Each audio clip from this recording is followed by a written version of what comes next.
हिमाचल प्रदेश के भारतीय जनता पार्टी के जो अध्यक्ष हैं, उनके भाई राम कुमार बिंदल जी के ऊपर एक 25 वर्षीय युवती के साथ दुष्कर्म का जो आरोप लगा है, उससे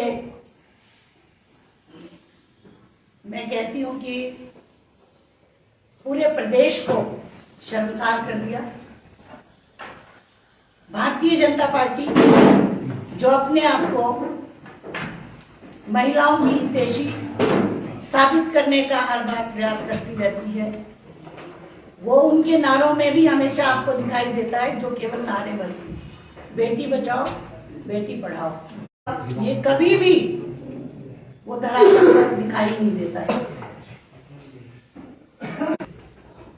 भविष्य में फिर कभी भी बेटी के साथ इस तरह का मामला जो है पेश ना आए। तो मैं आज पूछना चाहती हूँ भारतीय जनता पार्टी के नेताओं से और भाजपा के नेत्रियों से कि वो आज खामोश क्यों हैं। एक महत्वपूर्ण पद पर बैठे हुए व्यक्ति के परिवार से अगर इस तरह की घटनाएं हो रही हैं, तो आप समझ सकते हैं बाकियों से हम क्या उम्मीद कर सकते हैं। और भारतीय जनता पार्टी इसमें जो अध्यक्ष हैं, उनको क्या पार्टी से हटाएंगी या उनके पद से हटाएंगे, मैं ये पूछना चाहती हूँ। और जो पीड़ित लड़की है, उसके साथ महिला कांग्रेस खड़ी है उसको न्याय दिलाने के लिए, क्योंकि हमेशा से कांग्रेस ने जब भी कहीं भी किसी भी लड़की, महिला कांग्रेस हमेशा से खड़ी रही है। और आज का हमारा ये प्रेस कॉन्फ्रेंस को करने का यही मकसद था कि उस बेटी को न्याय मिलना चाहिए। भाजपा का चाल चरित्र और चेहरा समय समय पर परिलक्षित होता रहा है।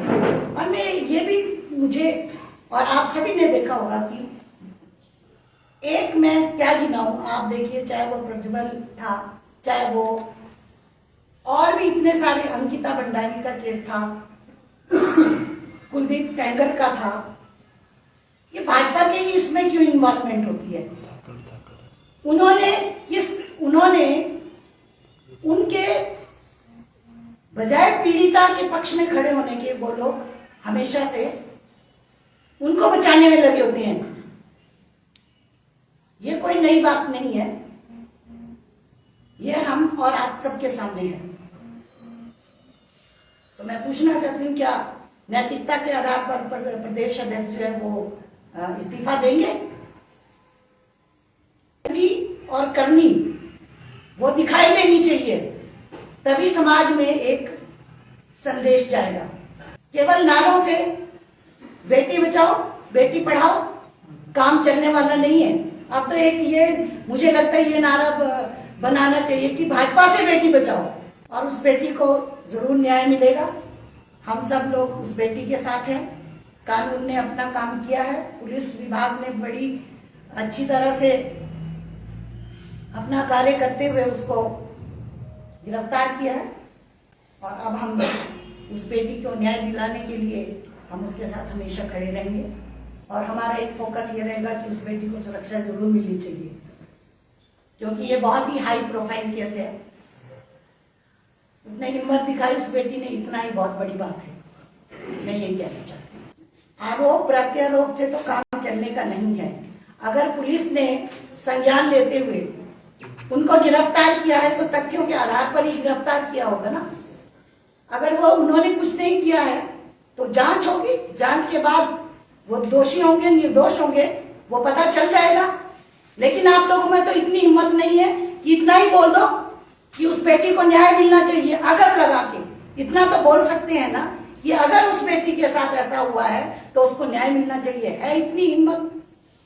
नहीं। मैंने आपको अभी जितने उदाहरण दिए हैं, चाहे कुलदीप सेंगर का था, हाथरस का केस था, जितने भी केसेस हुए हैं उसमें उनका नाम क्यों आया? आप बताइए ना। केवल आरोप और प्रत्यारोप से काम चलने वाला नहीं है। ये षड्यंत्र है। आज तक तो ये आरोप नहीं लगे, अब क्यों लगे? आप ये कहकर पल्ला नहीं झाड़ सकते। हमने हमेशा, मैं महिला कांग्रेस की बात करती हूं, जब भी महिलाओं पर अत्याचार हुआ, चाहे वो कोई भी हो, हमने अपनी आवाज को बुलंद किया, क्योंकि बेटी सबकी एक जैसी होती है। किसी भी बेटी के साथ अन्याय नहीं होना चाहिए। देखिए, अभी पुलिस ने एफआईआर की है, साक्ष्य होंगे तभी की है। अब उसके स्टेटमेंट होगी लड़की की, उसके बाद इसमें केस चलेगा, निर्णय होगा। मुझे उम्मीद है कि उसको न्याय मिलेगा बेटी को। देखिए, एक बात सुनिए, हाई प्रोफाइल केस है और कानून अपना काम करेगा। अगर ऐसा नहीं होता तो एफआईआर नहीं होती, साक्ष्य जुटाए होंगे ना। ऐसे तो बिना साक्ष्यों के तो कुछ नहीं होता है। अभी तो हम कह रहे हैं कि उस बेटी को भी सुरक्षा मिलनी चाहिए। बिल्कुल नहीं है, ऐसा कुछ भी नहीं है। उनको भी, वो भी कोर्ट में सब जुडिस था, कोर्ट में उनको कोर्ट में जाना पड़ा और उनका आपस में जो स्टेटमेंट आई है, जिसने शिकायत की है, उनका आपस में समझौता हो गया है। तो ये कोर्ट में चला है, कोर्ट डिसीजन देगी। एक बात सुनिए, सब जुडिस जो जुडिशरी में होगा उसमें हम इंटरवीन नहीं कर सकते। अगर एफआईआर नहीं होती, पुलिस काम नहीं करे तो अलग बात बनती है। अगर पुलिस ही नहीं काम करे, आप जजमेंट में जाकर अपनी जजमेंट नहीं दे सकते। वो जुडिशरी का काम है। वो जुडिशरी जो जजमेंट देगी वो सर्वमान्य है। अगर नहीं वो संतुष्ट है उसमें, तो वो अगले उसको स्टेप ले सकते हैं। तो ये कहना कि हमारा डबल स्टैंडर्ड है, ऐसा बिल्कुल भी नहीं है। अगर ऐसा होता तो हम लोग हमेशा से प्रेस में आकर ना बोलते और हम हमेशा पीड़ित के साथ नहीं खड़े होते।